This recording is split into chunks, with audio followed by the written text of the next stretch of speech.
So I'll begin answering some questions here. So the first question is, once you know you have an enlarged right heart, can you do anything to prevent PH from forming or slow its progression? So unfortunately, we don't know of any therapies at this point to prevent the onset of pulmonary hypertension or to slow its progression.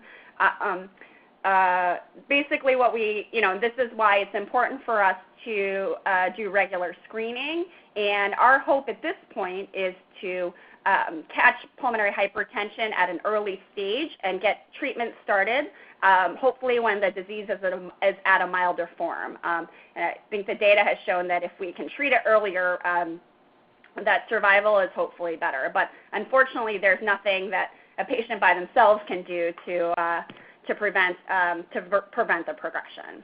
Okay. So the second question is, will exercise reverse or only stabilize current levels of PH or PAH disease? This is also a good question and something that we get asked in clinic often.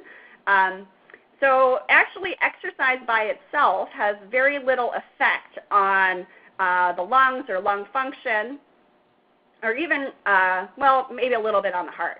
What exercise really does is basically help people maintain their conditioning. So it helps, it does help some heart conditioning as well as sort of your peripheral muscular conditioning, so that as this disease is sort of marching along, people do not become very debilitated. So, but unfortunately, it doesn't do anything really to reverse or impact the disease process itself.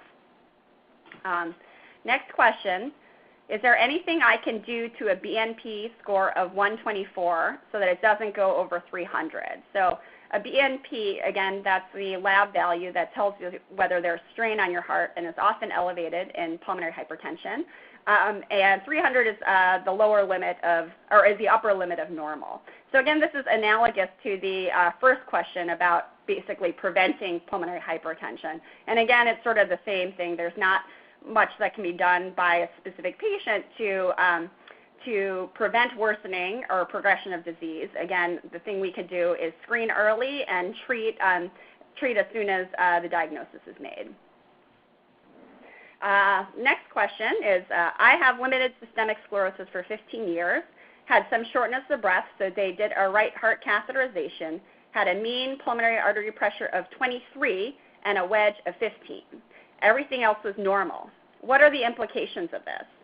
I have centromere-positive antibody, lots of telangiectasias, normal DLCO, and an RVSP of 33 on my echo. So I think this question actually speaks to something that we call borderline elevations in pulmonary artery pressure. So remember I said that a normal pulmonary artery pressure is, or mean pulmonary artery pressure is about 10 to 20, and that we define pulmonary arterial hypertension with a mean pressure greater than 25. So we have this sort of gray zone area where it's elevated but not quite to the degree of pulmonary hypertension if your mean PA pressure is between 21 to 24. So I think it's unclear at this point what that means. But I think some of the Pharos data has shown that people who have this borderline elevation, so systemic sclerosis patients who have this borderline elevation in pulmonary artery pressure, are at an increased risk for eventually going on to develop pulmonary hypertension. So it's unclear whether this is you're just catching it at an earlier phase, or if it's just a different phenotype altogether. But the sense for systemic sclerosis, and certainly the sense that I've gotten from seeing patients myself, is that this may be an earlier form of the disease, and that with time it may progress.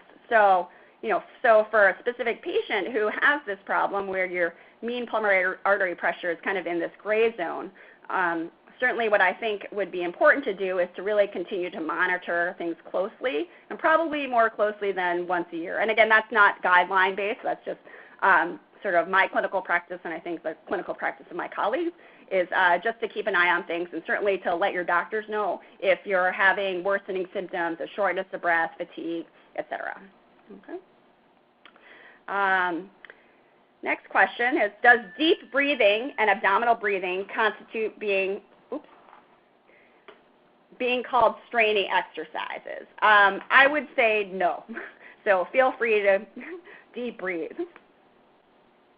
Does caffeine affect pH or PAH? That's a good question, because certainly we know that stimulants can increase your pulmonary artery pressure, and there is a category of pulmonary hypertension called drugs and toxins pulmonary hypertension, and that's usually secondary to stimulants, specifically fen-phen, which was an appetite suppressant that has now been removed from the market, but also methamphetamines as well as other stimulants.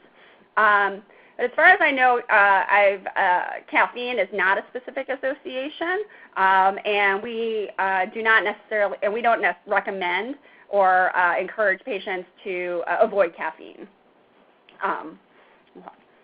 Next question. Even if you have a lung transplant, what is the percentage that the systemic sclerosis would not attack the new lung? This is also a great question. I think what we've seen in patients is that any systemic sclerosis associated lung disease does not tend to reappear in the new lung.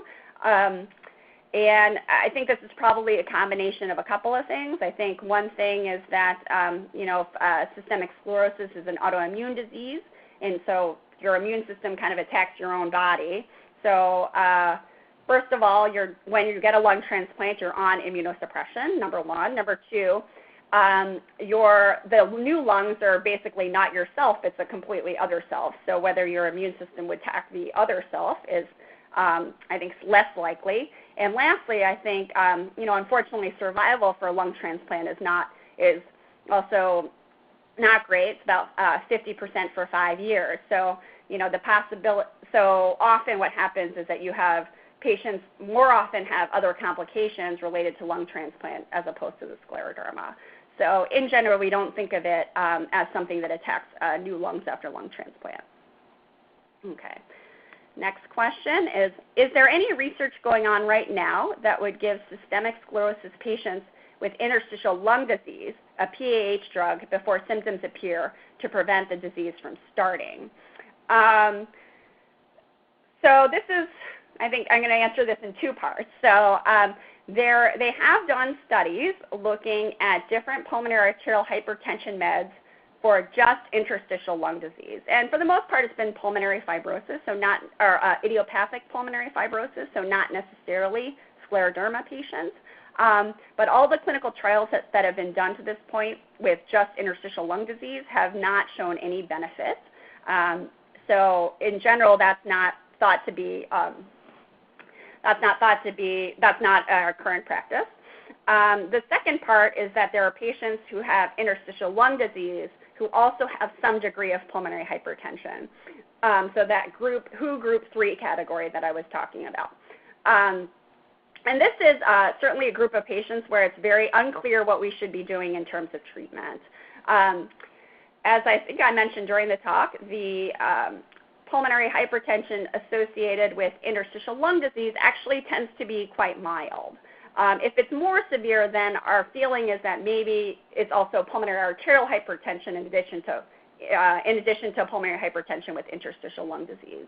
But if it's just pulmonary hypertension with interstitial lung disease, it's, again, very unclear whether we should be treating it.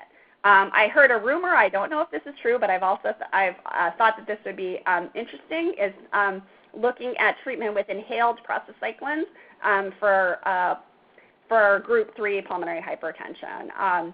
And the reason that we would maybe theoretically consider an inhaled prostacyclin would be that when you have damage to the lungs, like an interstitial lung disease, and you try to put somebody on a pulmonary vasodilator, sometimes that can allow the blood vessels that are going to the bad parts of the lung to open up even more, and then causing more blood to be going to the bad parts of the lung, and that can actually worsen your oxygen status. So the thought is that with the inhaled medications, perhaps the medications would be focused on the parts of the lung that are good.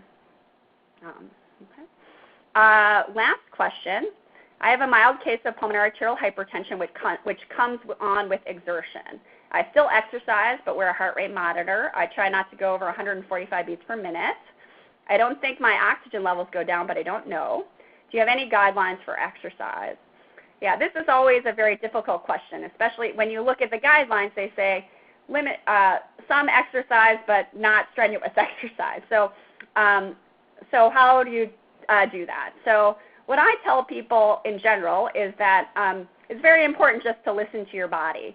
So I think it's okay to feel a little bit short of breath and to get your heart rate up a little bit. Where I tell people that they've strained themselves too much is if they start to get lightheaded, develop chest pain, and certainly any feelings of maybe passing out. So I think every patient has to figure out exactly where that happy medium is. Every patient needs to figure out where that happy medium is. I think one of the things that can help people figure out where that limit is to consider a formal pulmonary or cardiac rehab program. So that, and these are basically exercise programs for people with heart or lung disease. They're generally supervised by nurses. And so and that is a setting in which people can try to push themselves a little bit farther, knowing that they have medical care available if they've accidentally pushed themselves too far. And that's it for questions. It would be helpful just to put a reminder out there, or kind of that I think Brendan just sent you some language to say, just as a reminder, you should see your physician. This should not be taken as personalized medical advice. That kind of, just a little bit of a disclaimer. Yes, of course. Okay. So lastly, I know some of those questions are related to specific patients.